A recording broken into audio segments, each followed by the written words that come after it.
안녕하세요. 저는 이혼녀 꼬리표를 달기 전 과부가 되어버린 새댁입니다. 개차반 남편과 시댁에서 시집살이를 했고 참다 못해 이혼까지 요구를 한 게 아닌 요구를 당했던 제 이야기를 들려드리려고 글을 씁니다. 가진 것도 없는데 제 뒤를 지켜주는 부모가 없으면 그렇게 세상살이가 지옥 같다는 걸 느꼈어요. 그걸 어릴 때만 해도 몰랐습니다. 미혼과 기혼의 세상은 많이 다른 것 같아요. 미혼과 기혼의 차이에 큰 의미를 둔 적은 없는데 이혼을 하고 나서 제대로 알았습니다. 저는 기혼의 삶을 실패했지만 다시 시작하게 된 싱글의 삶이 저한테 더 잘 맞는 것 같아요. 비록 기혼을 선택하는 실수를 저질렀어도 다시 싱글로 돌아온 것에 된 것에, 그리고 이전의 미혼 삶보다 더 윤택한 조건으로 싱글이 되었다는 것에 그 실수가 용서가 됩니다. 지금부터 저의 개차반 시댁 이야기를 간추려서 들려드릴게요. 저는 평범한 가정에서 태어나 평범하게 자란 막내딸입니다. 제 위에는 친오빠 하나가 있고 엄마 아빠는 늘 우리 남매에게 사랑을 주는 부모였어요. 부모님은 저희 앞에서 다투는 법이 없으셨고 부모님의 훌륭한 훈육 덕분에 우리 남매 사이도 참 애틋하고 사랑이 가득했어요. 이런 행복한 가정이 깨트려진 건 친정 부모가 돌아가시면서부터였는데요. 제 생일날 가족끼리 놀이공원을 갔을 때입니다. 제 나이는 당시 초등학생이었어요. 쉽게 일어날 수 없는 사고가 왜 하필 우리 부모님한테 일어난 건지 하늘을 많이 원망했습니다. 한 놀이기구가 고장이 나서 멈추는 바람에 일어난 사고였고 119를 불러 사람들을 대피시키던 중 3쌍 정도의 부모님들이 우리뿐만 아니라 아이들 먼저 기구에서 내려주는 걸 돕고 있었어요. 그런데 아이들이 다 내리자마자 기구가 버티지 못하고 쓰러졌죠. 하늘에서는 기다렸다는 듯이 어른들을 뿌연 연기 속으로 전복시켰습니다. 그렇게 저는 부모님을 잃게 된 겁니다. 하늘에서 천사가 필요하면 착한 사람들을 일찍 데려간다던데, 그래서 우리 부모님이 하늘 일을 하러 가게 된 거라고 친오빠가 어린 저더러 그렇게 얘기해 준 적이 있었어요. 오빠도 힘들었을 텐데 어린 저를 위해 제 앞에서만큼은 눈물을 보인 적이 없었습니다. 적어도 제 기억으로는요. 친오빠도 당시 중학생으로 어렸던 나이인지라 어쨌든 우리 둘 다 부모님의 죽음을 실감하기가 너무 어려웠어요. 친척들이 우리를 거둬줬는데 선심 좋은 친척들의 보살핌이 아니었다면 다시 일어서는 게 더 고역이었을지 모릅니다. 저희 남매는 친척 덕분에 성인까지 나름 잘 먹고 잘 살았어요. 친오빠는 제 앞에서 티를 안 냈을 뿐 오빠 나름대로 상처가 컸는지 부모님 사망의 트라우마 때문에 구급대원이 되었습니다. 저는 오빠의 뒷바라지로 인해 대학 4년제를 다녔고요. 친오빠는 저를 자기 딸처럼 키우듯 많이 지원을 해줬습니다. 나름 오빠라고 제가 부모님의 빈자리를 느끼지 않도록 노력 많이 해주었어요. 그걸 알기 때문에 저도 얼른 취업을 해서 오빠한테 도움되고자 했고 열심히 공부해서 대기업에 취직했습니다. 대기업에서 받은 봉급을 모아 오빠에게 빚진 돈을 갚으려 했으나 친오빠가 혼을 내는 바람에 할 수 없이 혹시 모를 일을 대비해 돈을 모아두기만 했어요.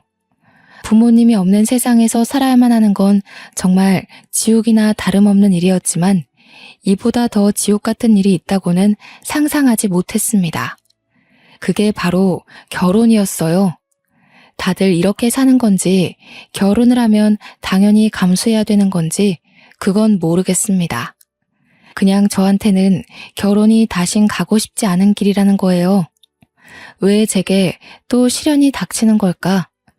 행복하고자 한 결혼에서 왜 그런 불행이 찾아오는 걸까요? 지난 날을 돌이켜보면 너무 후회스럽지만 못 가본 길에 대해 흔들리는 건 어쩔 수 없는 사람의 본능이 아닌가 싶습니다. 그래도 지금 글을 쓰고 있는 이 시점에선 모든 걸 다 잘 회복 중에 있네요. 제가 남편을 만난 건 같은 사내에서였습니다.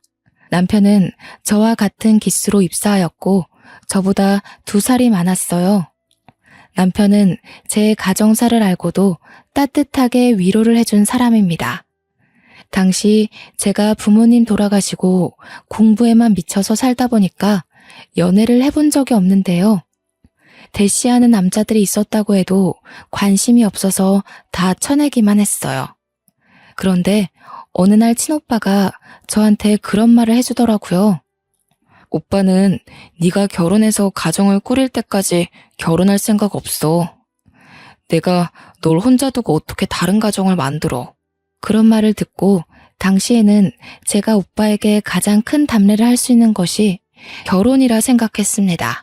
그래서 마음 맞는 사람이 있으면 결혼을 하고 싶었고 그 뒤부터 자연스레 오는 기회들을 거부하지 않고 남자들의 태도를 지켜봤습니다. 단지 남편을 알기까지 마땅히 결혼을 하고 싶었던 남자가 없었을 뿐이라 결혼을 하지 않은 것도 있었나 봐요. 남편과 사적인 만남이 늘어갈수록 이 사람이다 싶더라고요. 남편이 제게 상냥하고 제 말이라면 다 들어줄 것처럼 모든 걸 다 해줬는데 그런 물질적인 선물보다 제가 남편에게 끌린 건 다른 부분에 있었습니다. 부모님 없는 고아 신세인 저처럼 남편 또한 가정사의 아픔이 있었다는 거예요. 시부모가 재혼 사이라는 겁니다. 재혼 과정에 대한 자세한 내막은 시부모가 말을 안 해줘서 남편도 잘 모른다고 하더군요. 자기 아빠의 재혼이면 무슨 사정인지 모를 수가 없는데 그땐 제가 너무 순진해서 남편을 고지곳대로 믿었습니다. 결혼을 했는데 시부모는 제가 부모 없는 것에 대해 별다른 거부감은 안 보였습니다. 물론 그렇다고 자기 아들의 짝으로 저를 환영을 하는 것도 아니었어요. 지금 생각해보면 제가 고아라서 마음에 안 들었지만 집을 해왔기 때문에 시부모가 아무 말 안 하지 않나 싶어요. 남편 쪽이 저보다 훨씬 잘 사는 형편인지라 친오빠 말로는 집이라도 해가야 무시 안 받는다고 하더라고요. 그래서 제 형편에 굳이 무리해서 오빠의 도움을 또 받아 집을 해간 거였습니다. 그것도 강남의 좋은 아파트로요. 친오빠의 조언 덕분에 출발을 잘했다고 생각했는데 문제는 출발점이 아니었습니다. 결혼은 매 순간 고비일 수밖에 없다는 걸 살면서 느꼈어요. 남편은 좀 사는 형편 때문인지 생각보다 돈 쓰는 씀씀이가 해펐습니다. 남편이 저를 잘 위로해준 것처럼 남편 주변에는 사람이 늘 많아서 어딜 가나 남편이 자리를 참석해야 했고 계산을 해야 했습니다.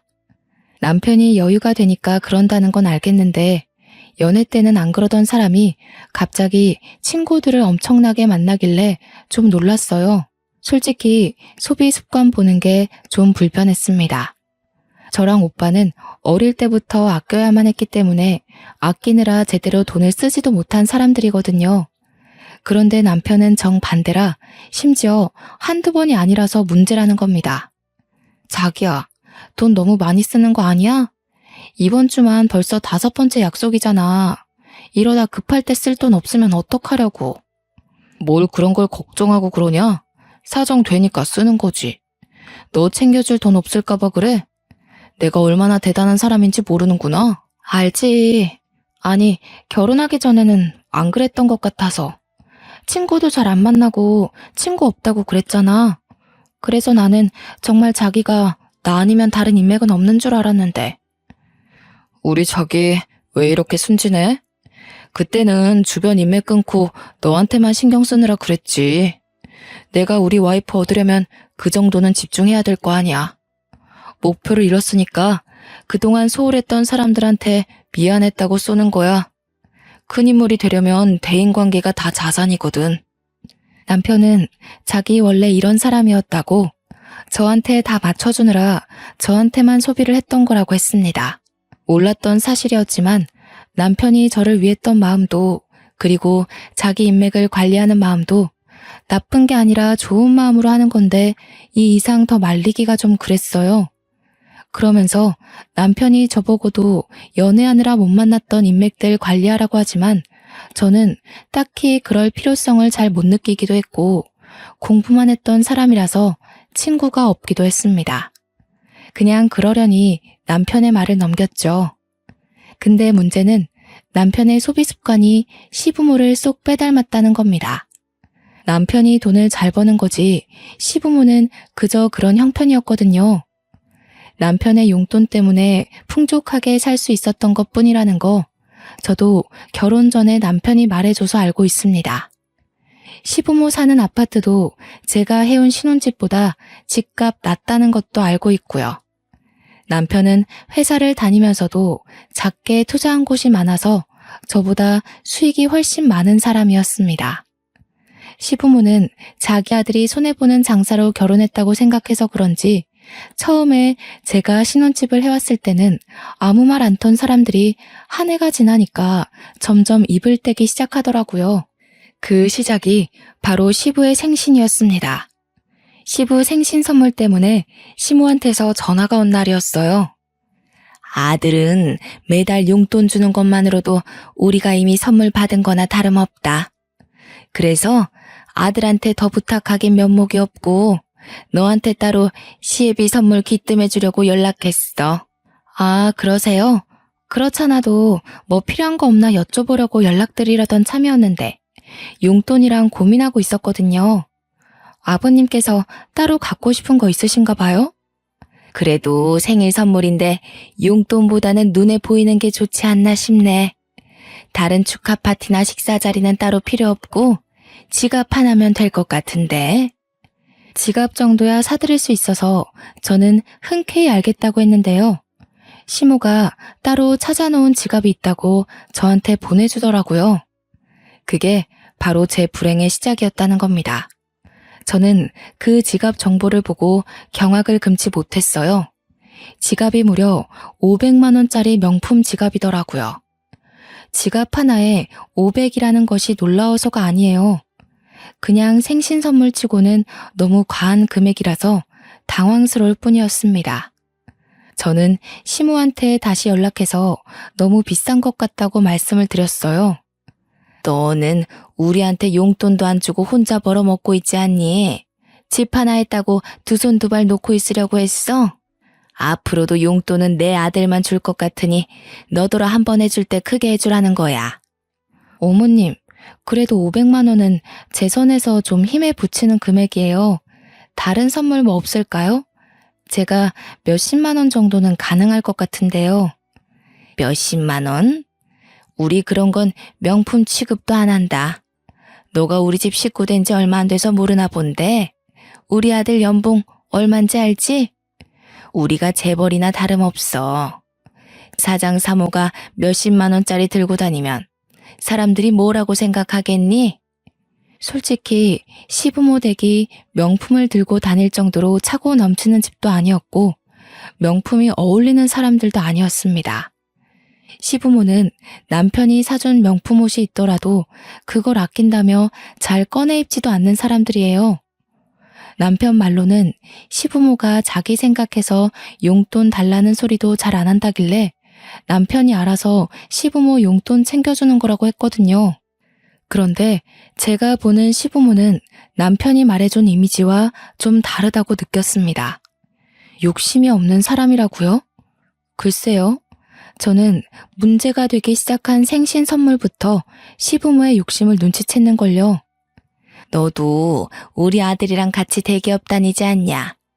우리 아들만큼은 못해도 500만 원 선물에 부담스럽진 않을 텐데. 설마 우리한테 그 돈 쓰기 아까워서 그런 거니? 아니요, 그럴 리가요. 아무래도 큰 돈이다 보니까 남편이랑 상의해서 결정해야 될 것 같아요. 아버님 첫 생신 선물인데 신경 써서 준비할 테니 걱정 마세요. 우리 아들한테 상의를 하긴 뭐래. 그럼 그게 아들이 사주는 선물이지 며느리로서 주는 게 아니잖아. 너한테 더 안 바랄 테니까 시애비 선물 그거 하나 딱 해줘라. 500만 원, 돈이 없어서가 아닙니다.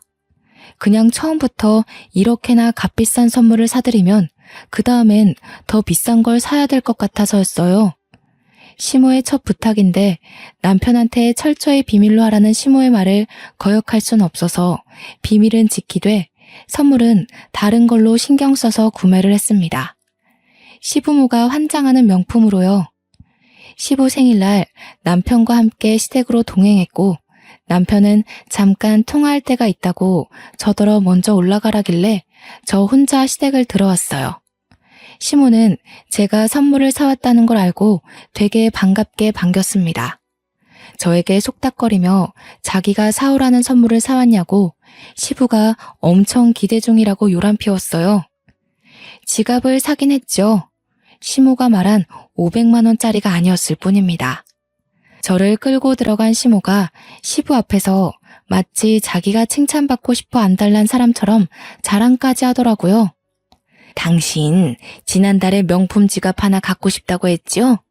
우리 새아기가 당신 생각해서 그걸로 딱 사왔지 뭐예요? 제가 따로 연락해서 부탁했다니까요. 난감한 상황이었습니다. 시모의 자랑에 시부는 이미 기대에 찬 눈빛이었어요. 시부가 이 선물을 풀어보기 전에 사실을 말씀드려야겠더라고요. 저는 들뜬 두 사람 앞으로 머쓱하게 웃으면서 시부 지갑 그때 그게 아니고 40만 원 정도의 적당선의 명품으로 샀다고 했어요.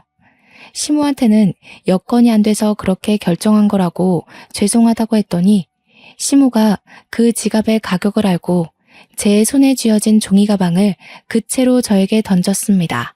뭐라고? 넌 우리 집을 뭘로 보는 거니? 아니, 시애미를 뭘로 보는 거야? 내 말 귓등으로 들었어? 내가 뭐 재혼했다고 무시하는 거야? 네 시애비가 어떤 사람인데 이런 싸구려를 갖다 줘? 무슨 말씀을 그렇게 하세요? 제가 언제 재혼을 언급했다고.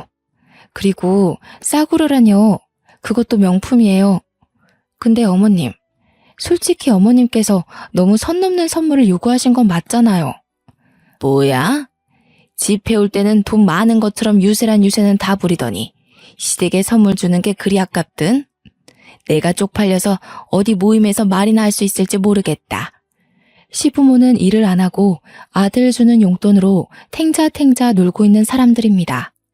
솔직히 그때 그런 생각을 했어요. 아들 등골 빼먹고 사는 주제에 재벌인 척 한다고요. 참 웃음꼴이었죠. 하지만 제 속내가 그런 시부모의 성품을 가볍게 이겨낼 정도로 멘탈이 강한 사람은 아니었습니다. 너무 화가 나서 눈물까지 날 지경이었어요. 시 또한 기분 상해서 저를 보고 쯧쯧거리며 거들떠도 보지 않더군요. 때마침 남편이 들어왔고 남편은 거실에 멀뚱히 서 있는 저더러 왜 그렇게 서 있냐고 물었습니다. 제가 대답을 안 하고 있으니 바닥에 떨어진 지갑을 본 남편은 대충 상황을 파악한 것 같았어요. 아이, 엄마 아빠도 처음? 그래도 며느리가 신경 써서 사온 건데 좀 봤지. 아직 어리잖아. 첫 선물인데 부족할 수도 있는 거를 꼭 티를 냈네. 아들아, 우리 눈높이 알잖아. 우리가 어디 요즘에 돈 100만 원 안 하는 물건 들고 다녔어? 너희 아빠는 다음 주에 골프 동호회 사람들이랑 일본에 놀러 간다고 했단 말이다.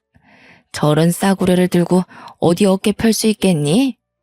그렇긴 한데 이 사람이 잘 몰라서 그랬을 거야. 친오빠랑 둘이서 힘들게 살았다는 거 알잖아.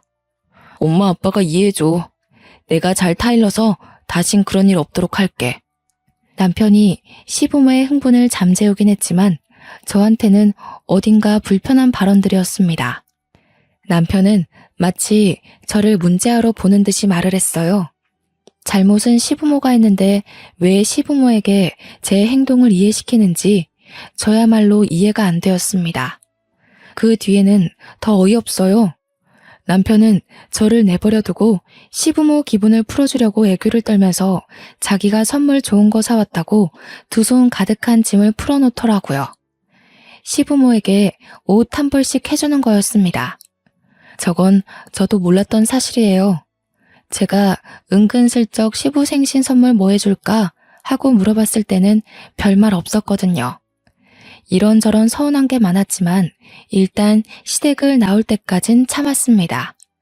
남편과 시댁에 인사만 드리고 나온 뒤 저는 바로 남편에게 물었죠. 어머님, 아버님이 나한테 어떻게 했는 줄 알아? 내가 사들인 지갑 던졌어. 뒤로 안 물러났으면 나 얼굴 다칠 뻔했다고. 어떻게 그러실 수가 있어? 게다가 자기는 거기서 그런 식으로 말을 하면 어떡해. 그럼 내가 잘못한 사람이 되잖아. 들어보니까 엄마 아빠가 서운할 만했더구만. 500만 원 선물 받을 줄 알았는데 40만 원이라고 하면 기분 상하긴 하지. 우리 부모님이 당신 벌이를 모르는 것도 아니고 솔직히 대기업에 500만 원 선물이면 그렇게 힘에 부치는 건 아니잖아. 40만 원은 돈도 아니야? 어머님, 아버님 눈높이를 당신이 너무 키워놔서 저러시는 것도 있어. 그리고 어머님, 아버님 옷 샀다는 건 왜 나한테 말 안 했어? 한 벌에 1,000만 원 가까이 되는 옷이야. 내가 얘기하면 당신이 부담 느낄 것 같아서 나는 나름 배려한 건데 그래도 내가 당신 생각 안 했다고 할 거야? 남편은 제가 얼마나 상처를 받았는지 별로 중요하게 생각지 않는 것 같았습니다. 저의 이야기를 투정이라고 생각하면서 능청스럽게 그래 그래 하면서 듣는 둥 마는 둥 대답했어요. 연애 때는 남편에게서 느껴본 적 없는 퉁명스런 말투였어요. 귀찮음이 묻은 것 같기도 했고요. 그 때문에 저는 남편에게 변한 것 같다고 나한테 질렸냐고 물었는데요. 남편은 오히려 저더러 변한 것 같다고 했습니다. 제가 결혼하기 전과 다르게 많이 징징거린다는 거 아니겠습니까? 그날 이후 서운해서 입을 닫았고 남편을 대면대면하게 되었습니다. 화가 나서 시부모님 연락도 안 받았어요. 제가 서운한 감정을 표현을 할 때 모든 외부적 요인을 닫아버리는 타입이란 걸 결혼하고 알았습니다. 시부모는 제가 3일 연속 연락이 안 되니까 남편한테 전화를 했나 보더라고요. 남편이 회사에서 저와 마주치자마자 조용히 경고를 하더니 퇴근하고 집에 와서는 저희가 완전 싸우게 되었습니다. 엄마 아빠 연락은 왜 안 받아? 시위하는 거야? 설마 그놈의 지갑 때문에? 당신 도대체 왜 이렇게 철이 없어? 사춘기도 아니고 뭐 하자는 거야?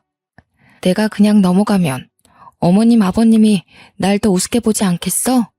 사과도 못 받았는데 기분 나쁜 티 정도는 낼 수 있는 거잖아. 네가 기분 나쁘긴 뭐가 나빠. 이참에 우리 부모님 취향도 알게 된 거니까 오히려 잘 된 거지. 실수한 며느리 가르치는 걸 우습게 본다고 생각하는 거냐? 아, 진짜 정 떨어진다. 남편은 어느 순간부터 제게 정 떨어진다는 말을 많이 했습니다. 그게 지갑 사건 이후로 생기기 시작하더니 갈수록 더 심해졌어요. 제가 뭐만 하면 변했네, 실망이네, 왜 몰랐을까? 이런 소리를 해댔어요. 그럴 때마다 저는 참지 않고 남편과 싸우길 반복했습니다. 한 번은 시모가 우리 집을 왔다가 싸우는 걸 목격하기도 했어요.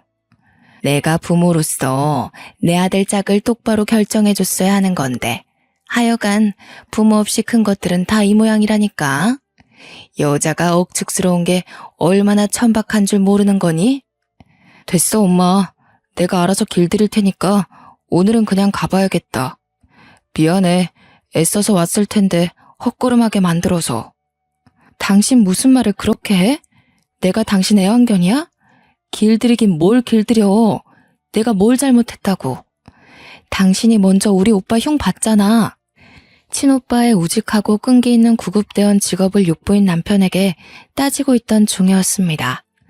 그 상황에서도 억울하게 제 편은 없었고 저는 이걸 친오빠한테 절대 말을 할 수 없었어요. 저는 철저히 혼자인 그곳에서 제게서 등 돌린 사람들과 매일같이 겨뤄야 했습니다. 어느 순간부터 남편은 제가 잠에 들 때 집에 들어왔고 같이 겸상한 지가 가물가물할 만큼 사이가 멀어지게 되었어요. 그렇게 화병을 안고 친오빠 생각만 하며 버티고 살던 중 제 분화구가 결국 폭발하게 되는 날이 찾아오게 되었는데요. 제 스트레스가 극에 달했을 때 친오빠가 결혼을 하게 됐거든요. 저는 진작에 친오빠 결혼을 위해서 따로 돈을 모으고 있었어요. 축의금으로 1,000만 원을 준비했었고 결혼식 전날 현금을 봉투에 따로 넣어서 내일 친오빠를 미리 만나서 주기로 약속을 했습니다.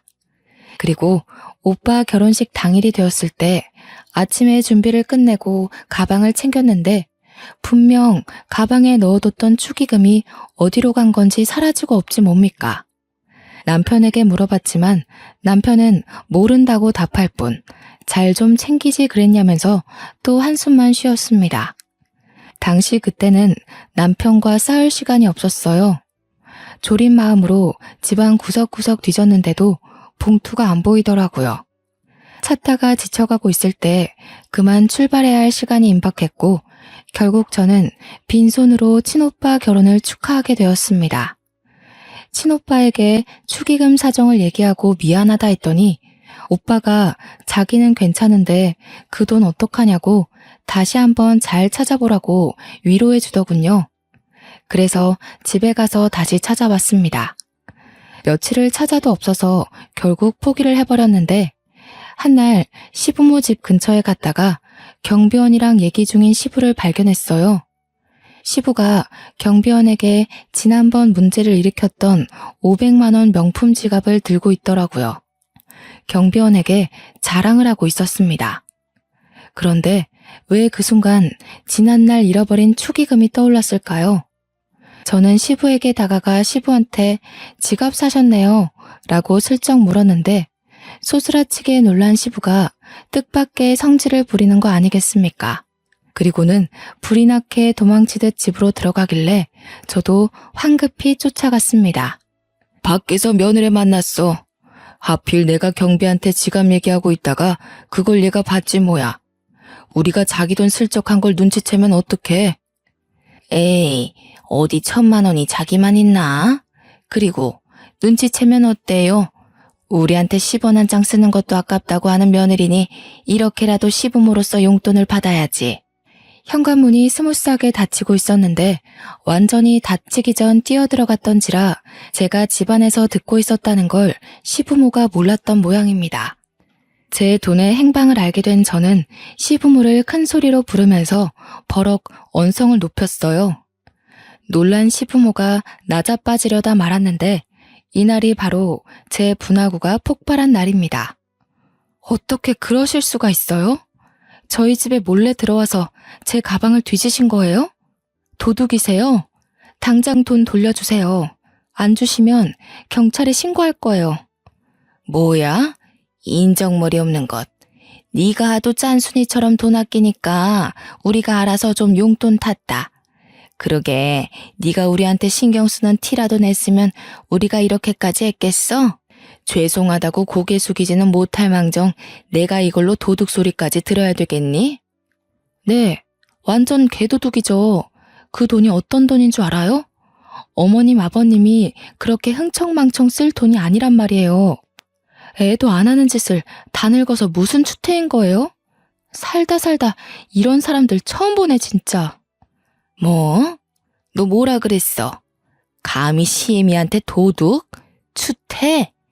여보, 이 애가 정신이 나갔나 봐요. 우리를 우습게 보는 게 맞았다니까요. 야, 내 아들한테 말하면 너 바로 이혼이야. 네, 이혼할게요. 거지 같은 집안 제가 그냥 버리고 말지. 여기서 버티고 살아준 게 제가 아쉬워서 그런 줄 아세요? 저희 오빠가 저 때문에 그만 고생하길 바래서였어요. 그런데 오빠는 아마 제가 이렇게 사는 것에 더 속상할 것 같네요. 이 거지 같은 곳 당장 나가버릴 거니까 제 돈 주세요. 내 돈 달라고요. 목에 핏대를 세우면서 시부모를 잡아먹을 것처럼 악을 썼더니 시부모가 크게 당황하면서 그대로 남편한테 전화를 했습니다. 뒤늦게 남편이 찾아왔고 저는 그 자리에서 남편에게 풀스윙 싸다구를 맞았어요. 누굴 한두 번 손대본 솜씨가 아닌 건지 남편은 쓰러진 저를 멱살 잡고 세워서 흔들기 시작했는데요. 이혼? 네 입에서 그 소리가 먼저 나올 만큼 잘나지 않았을 텐데. 그래, 내가 널 진작에 벌었어야 하는 건데 실수했어. 네가 감히 내 부모님한테 도둑 소리를 해? 너 합의 이혼은 기대도 하지 마. 소송할 거야. 위자료나 준비해. 남편이 저를 패대기 치자 그때 시부가 500만 원 지갑에 내용물을 다 빼더니 저에게 던졌습니다. 우리가 잠시 눈이 멀었다. 이깟 것도 며느리라고. 옛다. 치사해서 안 받아. 이렇게 돈에 미친 여자는 내가 처음 본다. 얼른 썩 꺼져버려. 제가 사준 것도 아니고 훔친 돈으로 산 거면서 저더러 도로 가져가라는 시부의 말이 웃기더라고요.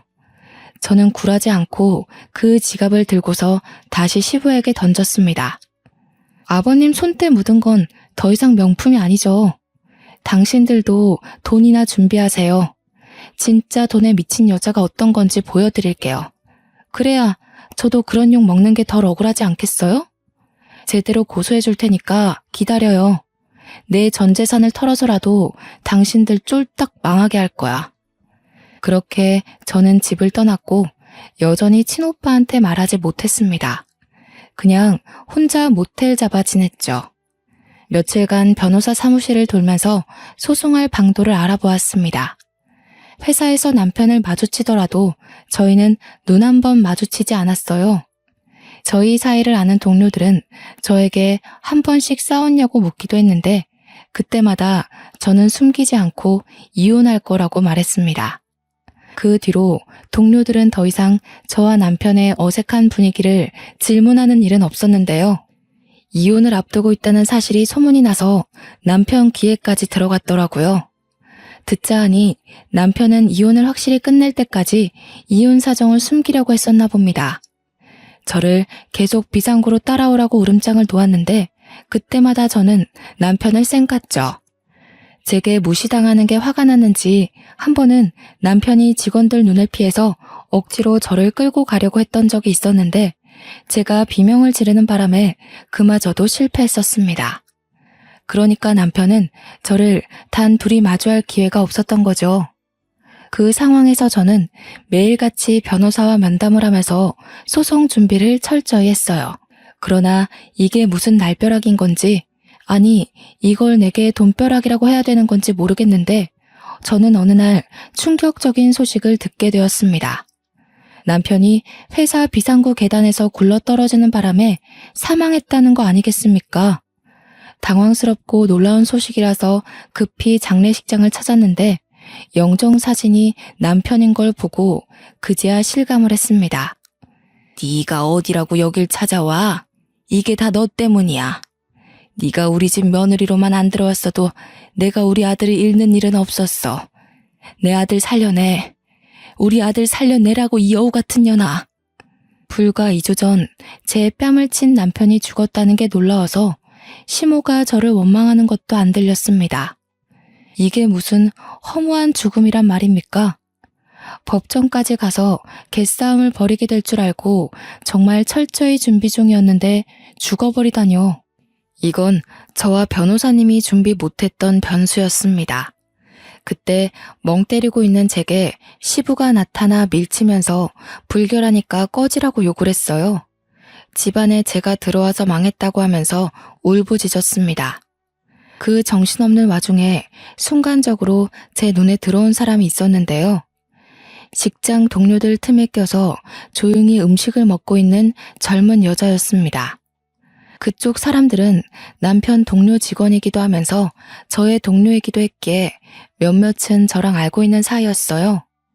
제가 시부모의 원망을 받고 있을 때 정확히 저와 눈이 마주친 여자였는데 일순간 어딘가 모르게 쎄한 기분이 들더라고요.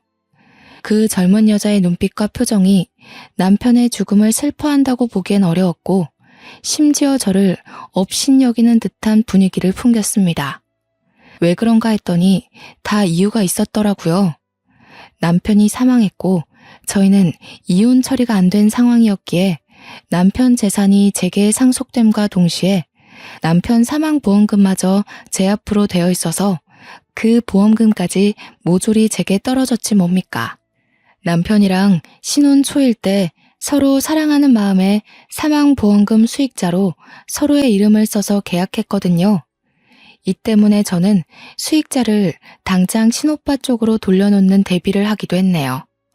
그런데 이 사실을 알게 된 시부모가 제게 소송을 하는 건 충분히 이해가 되는데 저를 찾아온 또 다른 사람이 있었어요. 바로 장례식에서 본 젊은 여자였죠.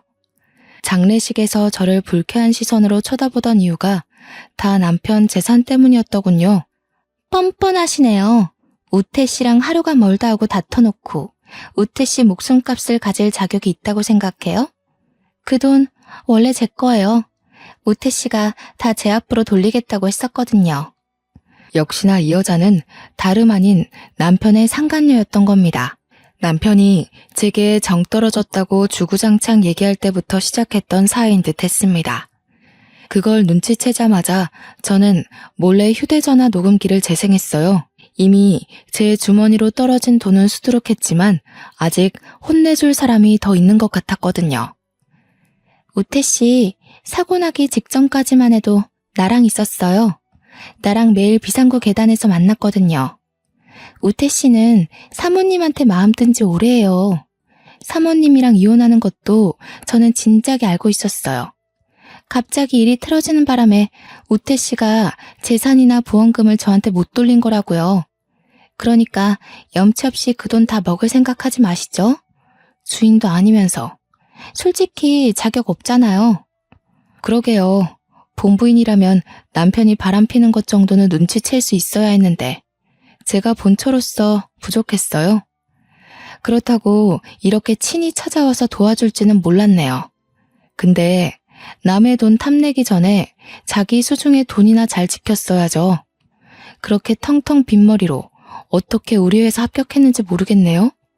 어쨌든 자백 감사해요. 저는 그대로 상간녀에게 녹음 사실을 밝혀준 뒤 비상구를 나왔습니다. 남편 회사 자리를 찾아가 뒤져 상간녀의 흔적을 더 찾았어요. 주변 동료들은 제가 그래도 아직 와이프 입장이다 보니까 남편 자리 뒤지는 걸 유품 정리하는 걸로 생각하더라고요.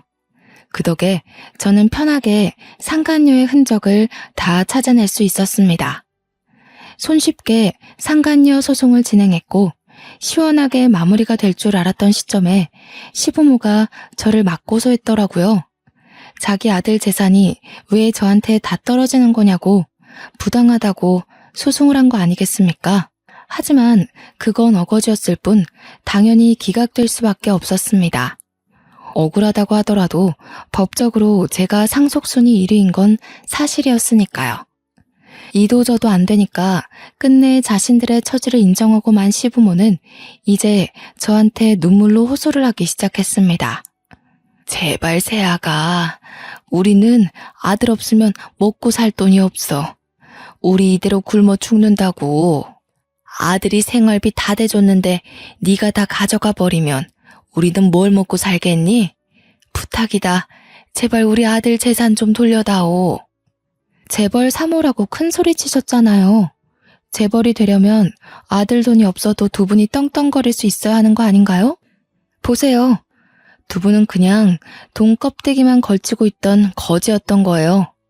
돈 100만 원 안 되는 물건은 취급도 안 한다고요? 그 돈 100만 원이 누구한테는 목숨값이기도 하고 밥값이기도 하고 병원비가 될 수도 있는 가치예요. 이번 기회에 정신 좀 차리셨으면 좋겠네요. 안다 알아. 우리가 진짜 잘못했다는 거 알아.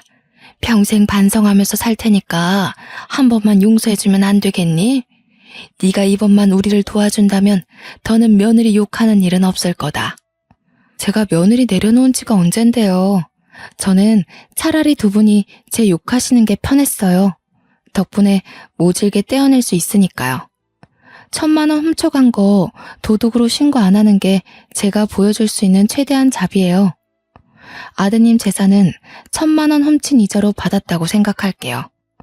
두 분이랑 아드님이 제게 상처 준 이자까지 같이요. 그대로 시부모를 돌아서 나온 저는 이 모든 사실을 알리기 위해 어쩔 수 없이 친오빠를 찾아갔습니다. 새언니가 차려주는 밥을 먹으면서 아직 퇴근 못한 친오빠를 기다리고 있었어요. 그래서 저는 새언니한테 제 사정을 먼저 말했습니다. 새언니는 그동안 제가 친오빠한테 털어놔야 할 고민을 대신 들어준 사람이에요. 제게 친언니처럼 늘 다정하고 신경 써주던 고마운 언니거든요. 아가씨도 참 그래도 그런 큰일이 있었으면 오빠한테 말했어야죠. 혼자서 얼마나 고생했을까. 왜 나한테 그런 것까진 말 안 했어요. 내가 오빠한테 말할까봐요? 언니가 말 안 할 건 알았지만 그냥 말 그대로 너무 큰일이었잖아요. 언니 임신했다는 거 아는데 제가 어떻게 그런 소리를 하겠어요. 그리고 제가 드릴 게 있는데요. 나중에 태어날 우리 조카 위해서 써주세요. 저는 새언니에게 5천만 원 용돈을 줬습니다. 새언니가 깜짝 놀라더니 안 받으려고 하는 걸 제가 고모가 될 건데 이렇게 꼭 해주고 싶다고 사정을 했어요. 새언니가 눈물을 보이면서 자기가 뭐 해준 것도 없는데 이렇게 큰 돈까지 받아서 미안하고 고맙다고 하시더라고요. 그리고 친오빠가 퇴근을 하고 왔을 때 새언니가 저 대신해서 차분한 음성으로 설명해 주었습니다. 친오빠는 새언니보다 더 몰랐던 저의 사정을 알고 살짝 언성을 올렸어요. 제가 걱정되었기 때문이었겠죠.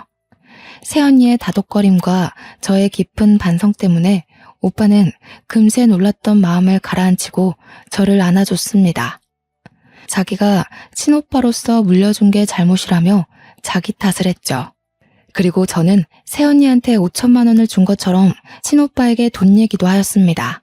친오빠 역시 새언니처럼 받기를 꺼려했지만 제가 혼자 이 돈 다 못 들고 있는다고 뭐든 자산을 남겨야 하지 않겠냐고 고집을 부리는 바람에 제 의견에 넘어가 줬어요.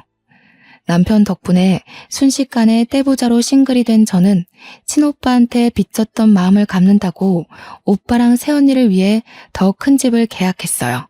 둘 다 운전을 할 줄 알기에 차도 한 대씩 사주었습니다. 결혼할 때 진작에 이러고 싶었는데 뒤늦게라도 베풀 수 있어 얼마나 다행이었는지 모릅니다. 지금 저는 친오빠 집에 얹혀 지내면서 새로 살 집을 알아보고 있어요. 친오빠랑 새언니가 집도 넓은데 그냥 같이 살자고 했으나 둘 사이를 방해하는 눈치가 없는 시누이가 되고 싶진 않았습니다.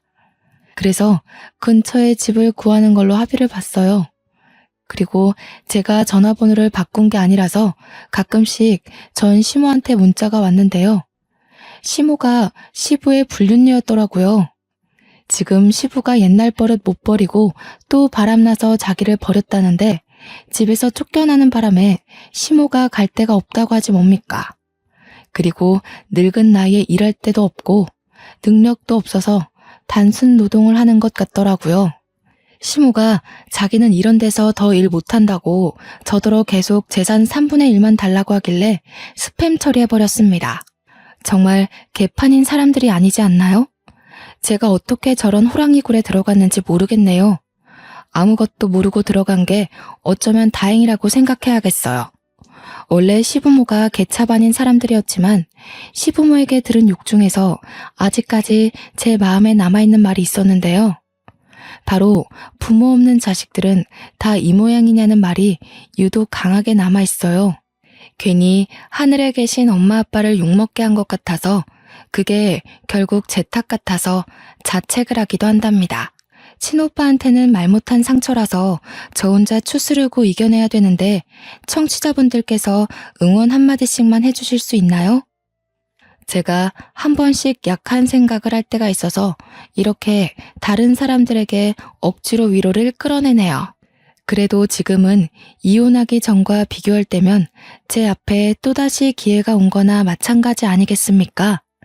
저를 개털로 만들어버리겠다던 전 남편의 각오는 결국 자기네 식구들을 개털로 만드는 결과를 내버렸네요.